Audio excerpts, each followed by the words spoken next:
আসবো পরবর্তী খবরের দিকে। আর মাত্র কয়েক ঘন্টার অপেক্ষা, তারপরে ফুটবল বিশ্বকাপের সবচেয়ে বড় লড়াই বিশ্বকাপের ফাইনালে মুখোমুখি হবে আর্জেন্টিনা ও স্পেন। সেই বিশ্বকাপের উন্মাদনাকেই আরও কাছ থেকে অনুভব করতে দক্ষিণ দিনাজপুরের বালুরঘাটে আয়োজন করা হলো এক অভিনব মহিলা ফুটবল টুর্নামেন্ট। রবিবার বালুরঘাটের ফ্রেন্ডস ইউনিয়ন ময়দানে বালুরঘাট ফুটবল একাডেমির উদ্যোগে অনুষ্ঠিত হয় এই প্রতিযোগিতা।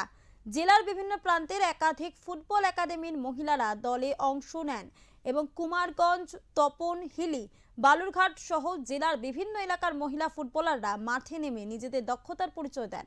উদ্যোক্তাদের দাবি রয়েছে জেলায় মহিলা ফুটবলের প্রসার ঘটানো এবং ফুটবলারদের আরও বেশি প্রতিযোগিতামূলক ম্যাচ খেলার সুযোগ করে দিতেই এই উদ্যোগ।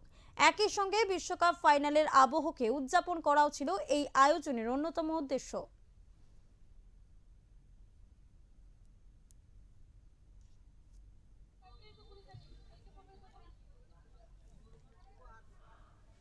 আর মেয়েদের এর আগেও আমরা বলেছিলাম যে জেলার মেয়েদের বিভিন্ন জায়গায় যে খেলার সুযোগ হয় না, সেই সুযোগ করে দেওয়ার জন্য আজকে আমরা জেলার বিভিন্ন প্রান্তের, দক্ষিণ দিনাজপুর জেলার বিভিন্ন প্রান্তের যে মেয়েরা রয়েছে, বিভিন্ন স্পোর্টস একাডেমিগুলো রয়েছে, তাদেরকে নিয়েই আমরা আজকে এক দিবসীয় একটি মহিলা নকআউট ফুটবল টুর্নামেন্ট করছি।